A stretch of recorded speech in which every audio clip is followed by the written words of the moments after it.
Elon Musk is creating a new party. Another assassination attempt was being planned against Trump.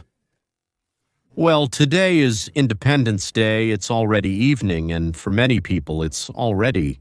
By the way, for us, it's still the 4th, but for many, it's already the 5th. And I just want to warn you that people are shooting off fireworks here, kids and adults alike. So, of course, you'll hear loud bangs and firecrackers. A survey was conducted on Independence Day. Here's what's interesting. And for the first time in all the years of surveys, it turned out that supporters of one of the parties don't want to live in America. What's that? Oh, did you hear that? Yeah? What party is that? What does it mean? Who did this gift come from? On the 249th anniversary of our country's founding, today, President Trump released the following address to the people. On this wonderful day, we celebrate our history, our heroes, our heritage, our great American flag, and our freedom. Every American heart should be filled with pride. Every American family should rejoice with excitement, and every American patriot should be filled with joy. Because each of you lives in the greatest country in the history of the world. We will proclaim the ideals of the Declaration of Independence, and we will never betray the spirit, courage, and cause. On July 4th, 1776, 249 years ago, a group of white Christians decided to form a country based on Judeo-Christian philosophy, on the principle of, don't meddle in my business, and I'll do my best not to meddle in yours. No political, religious, or any other kind of bias.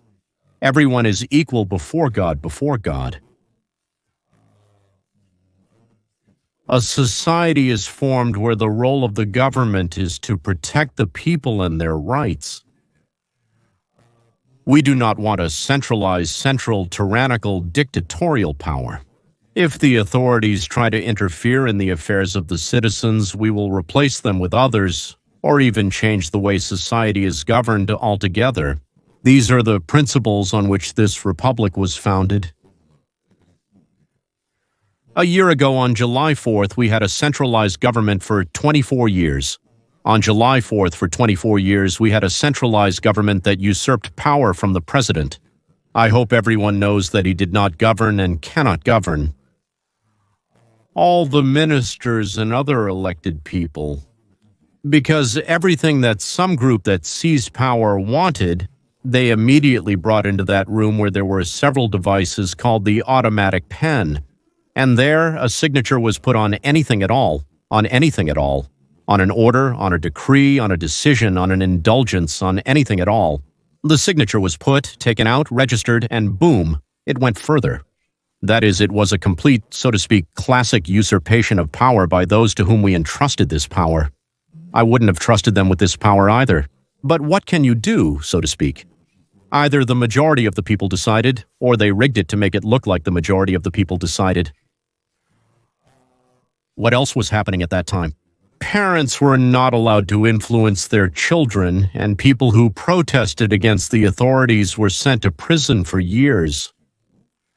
Political opponents were persecuted, and we were told how we should live and, in fact, how we should die.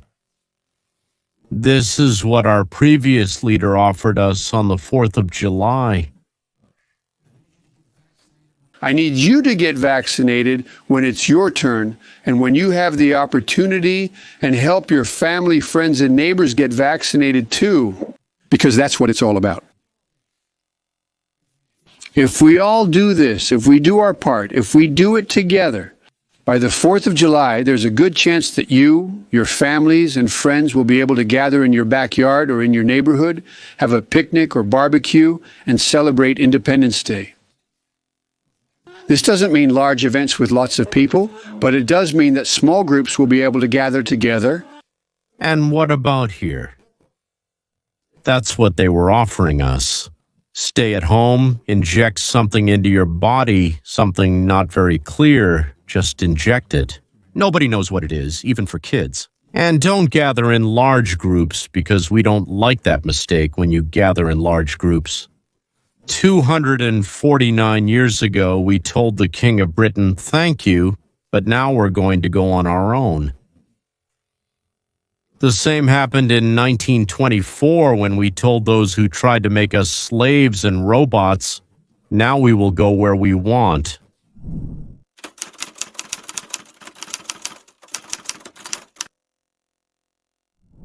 A public survey revealed something previously unseen.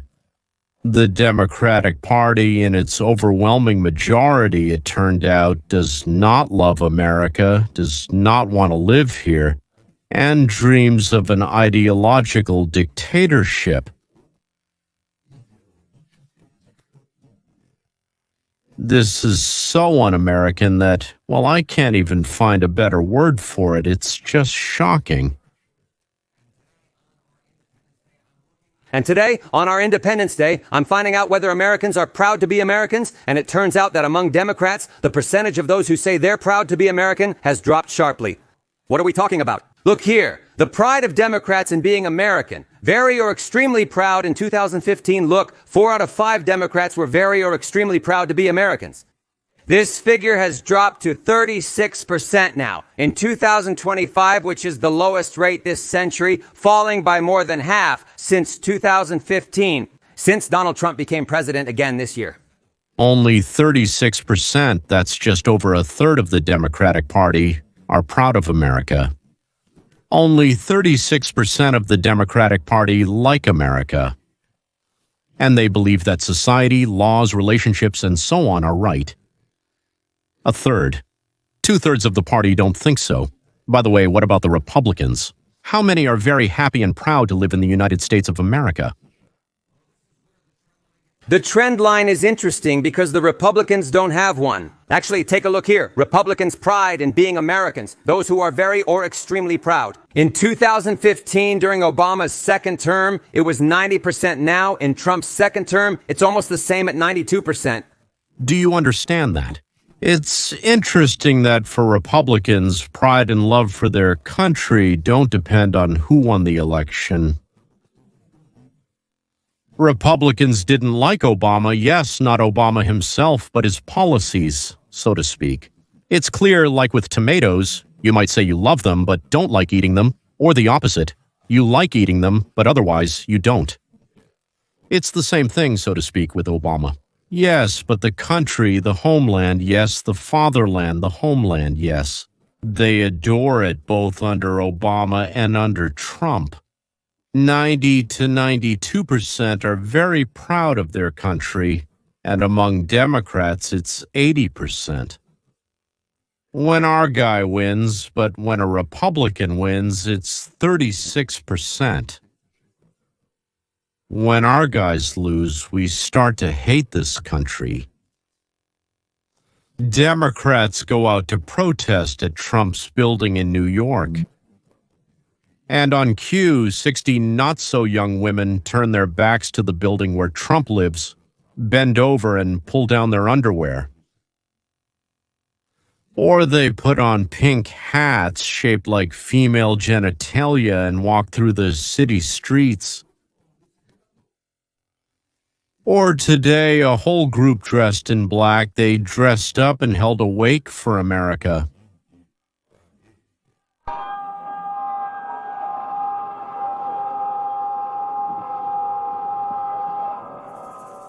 This group of people dressed in black gathered at dawn at the federal court in Lower Manhattan, holding an hour-long demonstration of mourning and resistance. Now the group walked around the front steps of the court shouting, as you just heard, or simply standing in complete silence, in order, as they say, to reject the spectacle of sentimental patriotism and deadly militarism that is... Their demonstration was against patriotism. They have already destroyed the family, and now they have set their sights on the homeland. Poor, lonely, unwanted women. Basically, I actually know what they need, but I can't say it on air.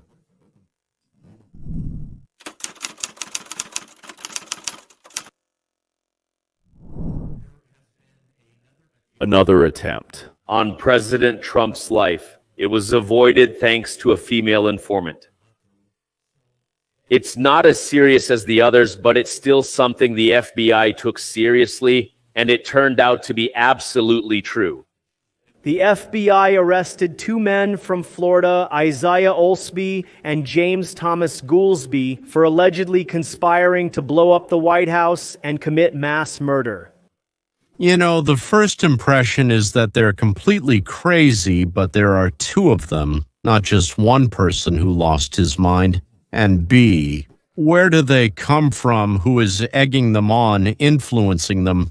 After all, they don't just hatch from eggs on their own. The story called the Screedy Massacre was uncovered by a girl, Olsby. She then alerted the authorities about his posts on social media. They contained violent rhetoric, anti-Semitic and anti-Christian comments, and a plan to radicalize his son. If you meet someone like that on the street, he looks no different from anyone else passing by. But in his head, he's thinking, how can I best kill the president? Thanks to the girl, his girlfriend, yeah. I think she suspected something since she went to check. The sheriff of Pinellas County conducted an investigation and brought in the FBI, which led to the arrest of these two men. So credit to this girl for her courage in exposing her boyfriend. I don't think they're dating anymore, but that's pretty crazy. How many people in the country want President Trump's head on a platter or his head on Mount Rushmore? Anyway, I'm really grateful that didn't happen. Isaiah Oglesby and James Goolsby planned to carry out a mass shooting at Capitol Hill. And also a bomb in the White House. It's unclear how they planned to get it in there, a bomb into the White House, but they were planning to. Isaiah wrote to James, that means all of them on social media, yes, so to speak. It's going to be a bloodbath on Capitol Hill. So James replied to him, and when are we going to bring explosives into the White House? Maybe they're crazy? Maybe yes, maybe no. Both of them constantly wrote to each other about how they didn't like people who believe in God, and especially Jews. Well, maybe because Jews brought monotheism into the world, yes. But since Jews also brought, well, everything else actually, yes, that exists in the world then.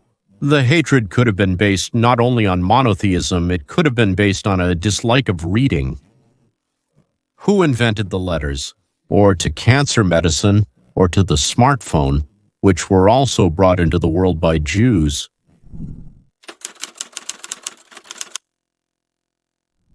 Remember how all of Canada was nervous about Trump's statements in the 51st state? You probably thought you talked about it and forgot, but that's not the case. In Canada, the most industrial state, well, they don't call it a state, it's the province of Alberta. I didn't forget anything. They feed a bunch of slackers in other states and they get taxed for it. They dislike liberals, especially their economics, more than their politics. They always allow liberals to lead in the central region. Well, let's call it the federal government, right? And they understand that being part of the dynamically developing United States of America is better than supporting a decaying Canada. Imagine this.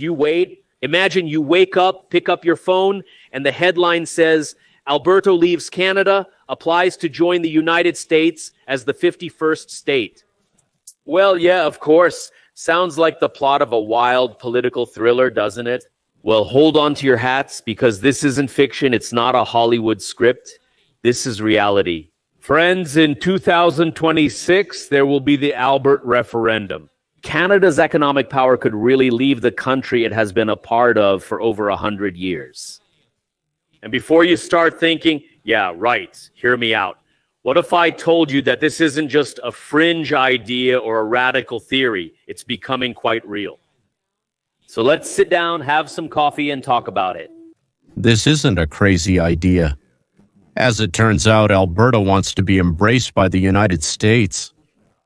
If you've ever been to Alberta, or if you're one of the proud people who call it home, you already know that Alberta is not just a place. It's an attitude. Canadian-style Texas barbecue, hardworking, tough, and independent. A place that doesn't like being told what to do, especially by politicians who've never seen the inside of an oil rig. Let's not even discuss the entire Ottawa situation. For many years, Albertans have felt that their voices are completely ignored. Their industries, especially oil and gas, are regulated into oblivion. Pipelines are blocked as if they're some kind of dangerous contraband. And at the same time, billions of dollars are sent to other provinces through equalization payments.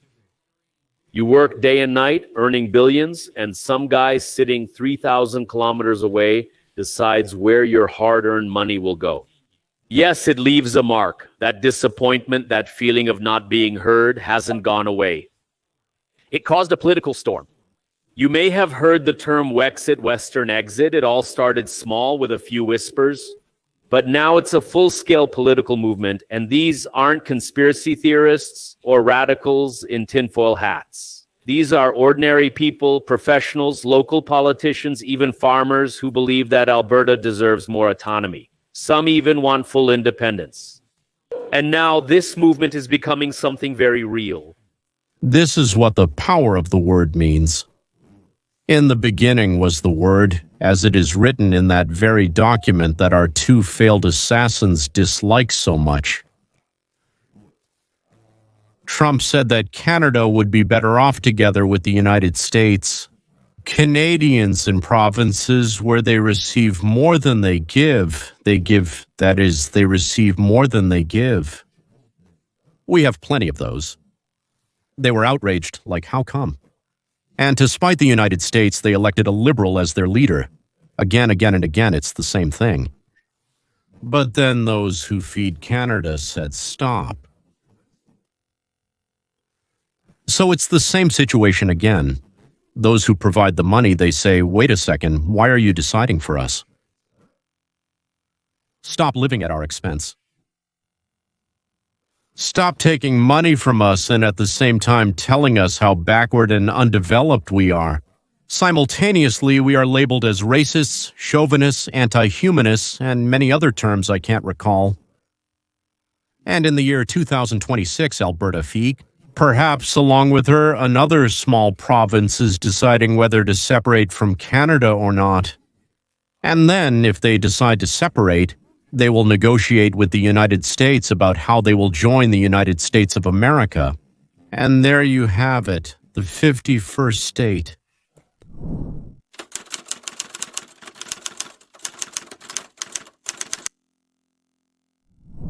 The Chinese foreign minister said yesterday that China does not want Russia to lose. He said it directly, just like that. They do not want Russia to lose or to end military actions in Ukraine. They are fully content with the current situation and wish for it to persist. China likes that there is a war and that the world's attention is not on China but on Ukraine and the Middle East. And soon after that call, we had shocking news from China. The Chinese foreign minister has just admitted that China cannot allow Russia to be defeated in the war in Ukraine. Because as China believes, in that case, all the attention of the United States will be focused on China, and that's something Beijing does not want to allow. Now, why would someone say that? Maybe China is planning something and wants the whole world to be distracted while they carry out their plans. But you see, here's another caveat. China also doesn't want Russia to win. They want the status quo to continue for as long as possible. As a result, Putin changed his position and conveyed new considerations to Trump. And here is the result of their conversation. Yes, I am very disappointed with today's Conversation with President Putin, because I don't think he's there. I don't think he's there, and I'm very disappointed. But that's not me. I'm just saying that I don't think he's watching, and that's very bad. So Trump and Putin had a conversation yesterday to try to work out some kind of ceasefire, and nothing came of it. Putin made it clear that he wants to take over Ukraine and won't stop until it happens. Since you mentioned China, and China certainly has a huge influence not only on Russia, probably the entire so-called axis of evil, as it has been called. And many say that China could stop this war if it wanted to, especially Xi Jinping. So why doesn't he do it? In my view, they could benefit more from a peaceful world given their reliance on exports. Yes, that's a very good point. China is definitely not an ally of Russia. I mean, this whole friends without limits thing, that was nonsense. But I think China cares most about maintaining the status quo, about keeping access to cheap Russian oil and gas. They are looking to start using the northern trade route, which goes over Russia through the Arctic. With ongoing climate change and the shrinking of the polar ice cap, China will increasingly want to use this route. But Russia controls all of this right now. So they have an interest in Russia continuing to be involved in the conflict. That's why they supply spare parts and do other things to help Russia, but they try not to go so far as to seriously irritate the United States so that we would actually do something about it, because right now we're not doing anything about it. But besides Russia, there's also Iran, which supplies oil to China. Well, at bargain prices, yes, 15 to 20% lower than the global price. Russia and Iran are connected by financing global terrorism. Part of this doesn't matter to China, but the part that involves shooting at merchant ships is a problem for China. And I think that China also does, and I think that China also doesn't want to see Russia. The regime suffered defeat and collapsed, because then it would create some problems for themselves. And people will be able to see that, these autocratic dictatorial regimes are not invincible. But you're also right that for China, from an economic standpoint, that's in their best interest. The launch of missiles by the Houthis in the Red Sea and the Gulf of Aden disrupts commercial shipping, and that also affects China.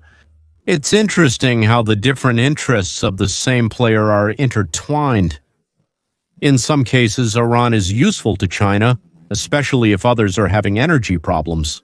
But in other cases, they are harmful when China itself faces issues with the supply of those very energy resources. Naturally, Russia wants to end the war in Ukraine. The sooner the better. Russia faces economic issues, low living standards, and Western sanctions. Although, of course, they say they don't feel them at all, that it's even better, even good, that these sanctions were imposed on us. Yes, they keep saying that their gross domestic product has increased by 4%, so the gross domestic product is growing. And as it turned out quite recently, the gross domestic product is indeed growing, exclusively because they are producing all sorts of military equipment and similar things, consumables, which are used up and disappear. So, in other words, it doesn't affect the well-being of the people in any way, even if it grows by 22% and ruined everything. That is, he just took it and burned it, took it and tore it up, created something and tore it up. That's not creation, it's just doing, and then they destroy it. Now, that means the United States has also bombed Iran, and Israel is hot on our heels, demanding a treaty on Iran's disarmament. Russia and China are trying to persuade Iran not to enter into any negotiations under any circumstances. And regarding the war, as for what's happening in Ukraine, Russia wants to either control all of Ukraine or the eastern part, but more than they've already captured. That's why the news about a temporary, well, no one really knew, but whether the temporary will become permanent or not is still uncertain. But the Russians welcome the temporary halt of United States arms supplies to Ukraine with enthusiasm. Several papers this morning discuss the United States administration. Multiple newspapers today are reporting on the United States administration's decision to halt the provision of specific weapon types to Ukraine. Kommersant writes, in Russia there has arisen A positive reaction to the pause. Moskovsky Komsomolets writes that America was handing out weapons and ammunition without thinking about how much would be left for American troops. And now the cafeteria is closed, and the children will no longer be able to take as many candies as they want. The same newspaper, a different article. America's decision to reduce military supplies to Ukraine may soon change the course of the fighting. Our air forces can now strike deep into Ukraine. Until now, Ukrainian air defense forced our planes to keep their distance and use glide bombs. The Russian Ministry of Foreign Affairs expects a complete halt to arms supplies to Ukraine. The Russians are really counting on all supplies to stop. But the United States is not doing this because it wants Russia to capture Ukraine. That's what Biden wanted, for a reason that is still unclear to me, by the way. But so that Zelensky finally takes the negotiations seriously. And on Friday, Zelensky, well, as if on cue, as they say, started calling Trump, was allowed through, talked to him for an hour, and promised something. Now, unfortunately for the Russian Ministry of Foreign Affairs, they are mistaken. President Trump just confirmed today that supplies to Ukraine will continue, except for certain specific types of weapons.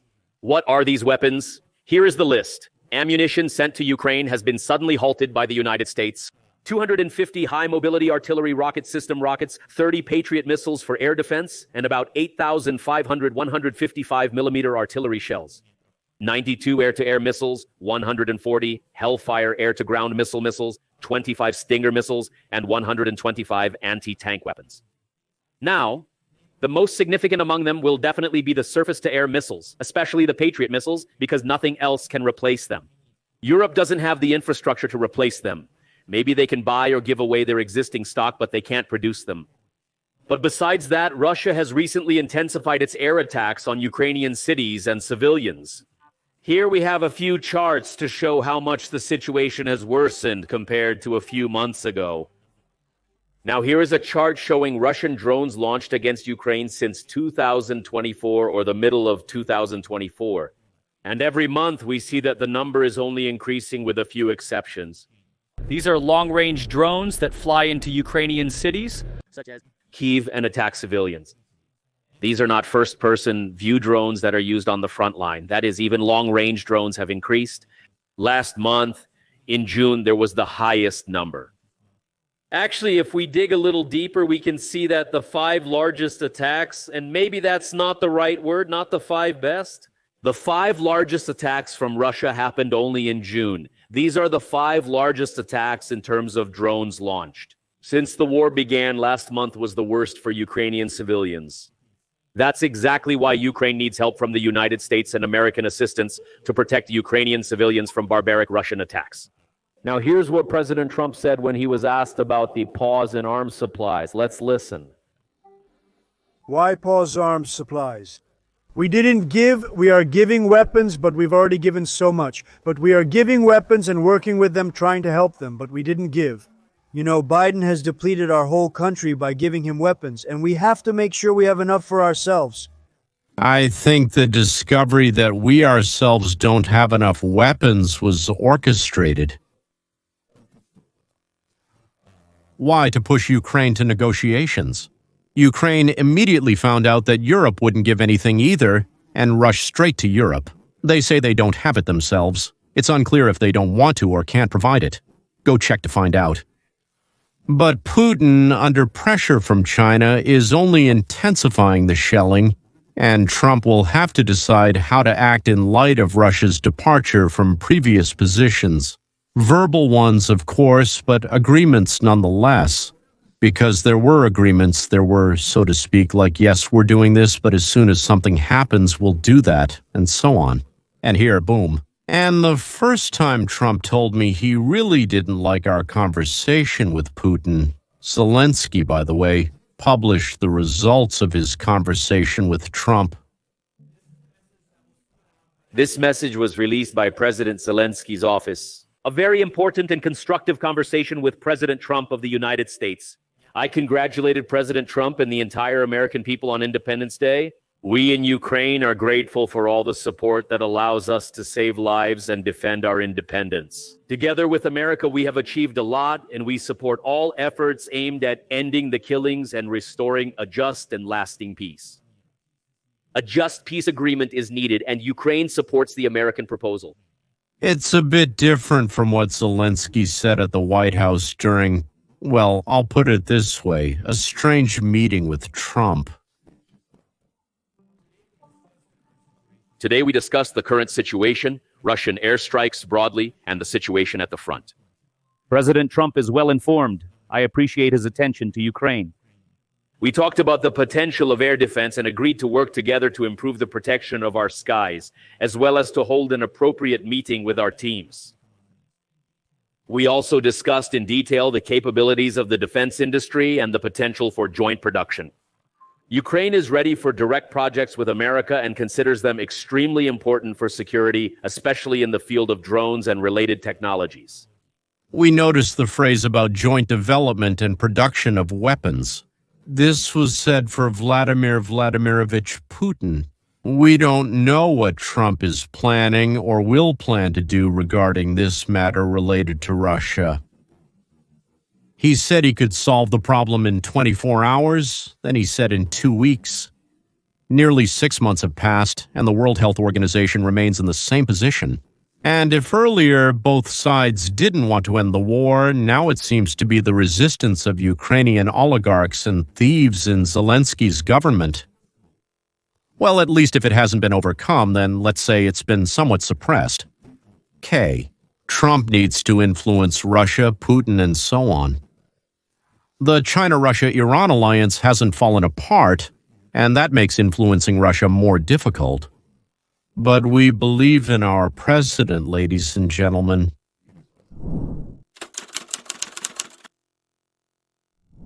And for a little distraction and entertainment, let's take a look at Macron and his wife. She seems to be about 24 or 25 years older than him, something like that, but still full of energy.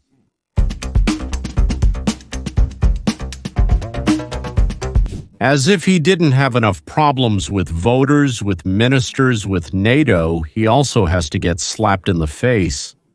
Well, we saw that in the clip about a week ago, and now here's this. Let's watch it one more time.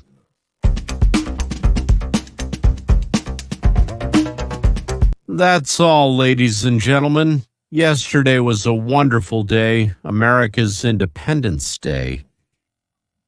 The fireworks and shots are all finished now. It's over.